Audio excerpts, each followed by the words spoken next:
कपड़े धोने वाली बहू। शादी के पहले से ही विभा को कपड़े धोने का बड़ा शौक था।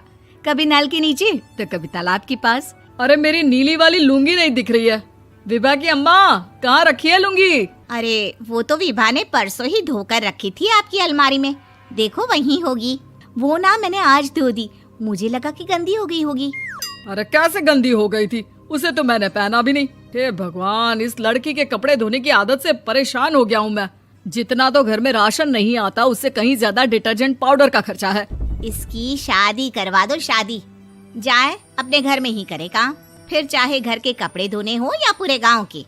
हाँ ठीक बोल रही हूँ, देखता हूँ मैं कोई लड़का। वो दिन भी आ जाता है जब विभा को देखने लड़के वाले आ जाते हैं। लड़की मुझे अच्छी लगी।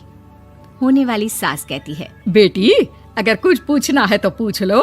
वैसे तो हमारी लड़की बहुत ही शर्मीली है, जो बोल दो वो मान लेती है, इसे क्या पूछना होगा। अरे कैसी बात कर रही हो माँ, मुझे इन लोगों के घर रहना है, सवाल तो कई है।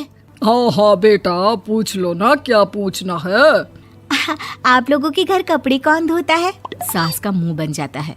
देखो, अगर तुम ये कहना चाहती हो कि तुम्हें कपड़े धोने नहीं आते तो सुन लो, कपड़े मैं ही धोती हूँ, लेकिन तुम्हारे आ जाने के बाद मैं रुमाल तक नहीं धोऊंगी। अरे चुप रहना भाग्यवान, बहू बेचारी घर आई नहीं, उसे डराना शुरू कर दिया।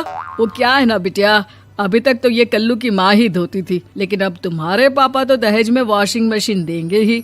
तभी विभा की माँ बोल पड़ती है, सवाल भी पूछा तो क्या। वैसे भाई साहब, मशीन की तो फिर भी कपड़े धोने की कैपेसिटी होती है। मतलब जो बिटिया दे रहे हैं ना विभा, इसे कपड़े धोने का बहुत शौक है। ये आप लोगों के क्या, आस पड़ोस गांव मोहल्ले सबके कपड़े धो दे और उफ तक ना करे।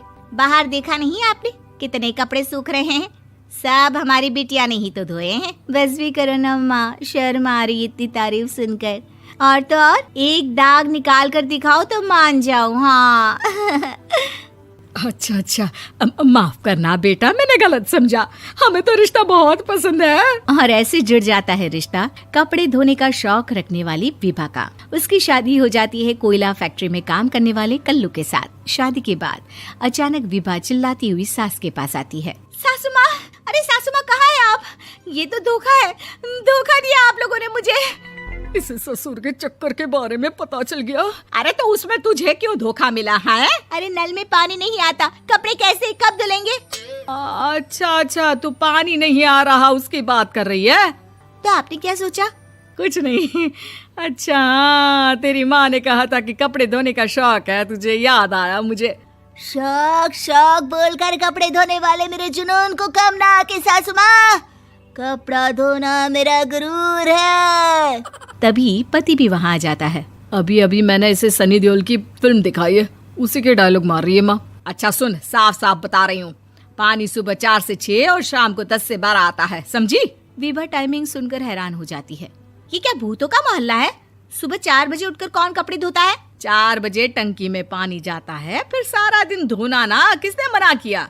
अरे कैसी बात कर रही हैं? 200 लीटर की टंकी में कितने कपड़े धो लूंगी मैं? सुबह ही उठ जाऊंगी मैं। अब क्या था, विभा सुबह 4 से लेकर रात के 12 बजे तक कपड़े ही धोती रहती। एक रोज सास पड़ोस से निकलकर कहीं जा रही होती है कि साथ वाली कहती है, हाँ कल्लू की माँ, जरा ये बताओ कि 2 साड़ी है, 2 ब्लाउज और एक पेटीकोट और एक नाड़े वाला लंबा कच्छा। हाँ तो? अरे तो क्या, कितना लोगी धुलाई ये बताओ। धोबन दिख रहे हैं हम क्या? हमारे पति सरकारी नौकरी से अभी रिटायर हुए हैं और बेटा सुपरवाइजर है कोयला फैक्ट्री में। धोबन समझ रखा है हमें? हाय रे कल्लू की अम्मा, माफ कर दो, वो तो मोहल्ले में यही सब बता रहे थे कि तुमने बहू को कपड़ा धुलवाने के काम में लगा दिया है। सास को पड़ोसन की बात सुनकर गुस्सा आ जाता है। वो घर पहुंचती है जहां घर के बाहर ही इतने सारे कपड़े सूख रहे होते हैं जितने कि किसी धोबन के घर पर। अरे ओ कल्लू की दुल्हन, बाहर निकल। माँ जी यहीं आ जाओ, बाथरूम में चादर धो रहे हैं हम। अरे अभी हम धोते हैं, तुमको बाहर निकलो। ये आस पड़ोस वाले बोल रहे हैं कि हम बहू से कपड़े धुलवा कर उसे कपड़ा धोने वाली बना दिए हैं। अरे छोड़ो ना माँ जी, किन लोगों की बातों में आती हो? आस पास के लोगों का तो काम ही होता है कि वो किसी तरह सास बहू को लड़ा दे। बहू सारे घर के कपड़े धोती है, ये क्या कम है? बोलिए। सास को भी लग जाता है कि वो बहू का ये सनकीपन नहीं छुड़वा सकती, इससे अच्छा है कि खुद ही चुप हो जाए। एक रोज सास और बहू मंदिर जाते हैं, जहाँ सास की साड़ी वहाँ खड़ी भीख मांगने वाली से मिलती है। माँ जी क्या बात है, आपकी साड़ी उस भिखारन से कितनी मिल रही है ना? हाँ हाँ देखो तो, दोनों की साड़ी मिल रही है। क्या बात है कल्लू की अम्मा, तुम खुद को तो अफसर की बीवी बताती हो और ऐसी सिंपल सी प्लेन साड़ी पहनकर घूमती हो। सिंपल और प्लेन नहीं है ये साड़ी। तो क्या सोने के धागे से फूल बने हैं? कुछ भी सासू माँ, कुछ भी। हाँ बने थे इस साड़ी में सोने के धागे से फूल। मेरे पति लेकर आए थे मद्रास से स्पेशली मेरे लिए 10,000 की। ताहे भाई साहब इस भिखारन के लिए भी सेम टू सेम साड़ी लेकर आए होंगे 10,000 की।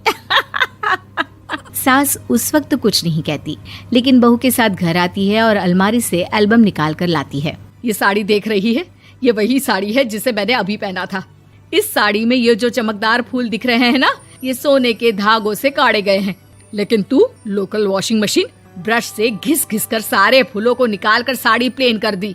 मुझे माफ कर दीजिए सासू माँ। और तो और, जब मैंने तुझे तेरी गलती के लिए कुछ नहीं कहा, लेकिन तूने तो सबके सामने मेरा मजाक ही बना दिया। क्यों? बहू को समझ में आ जाता है कि अब से उसका कपड़े धोना बंद।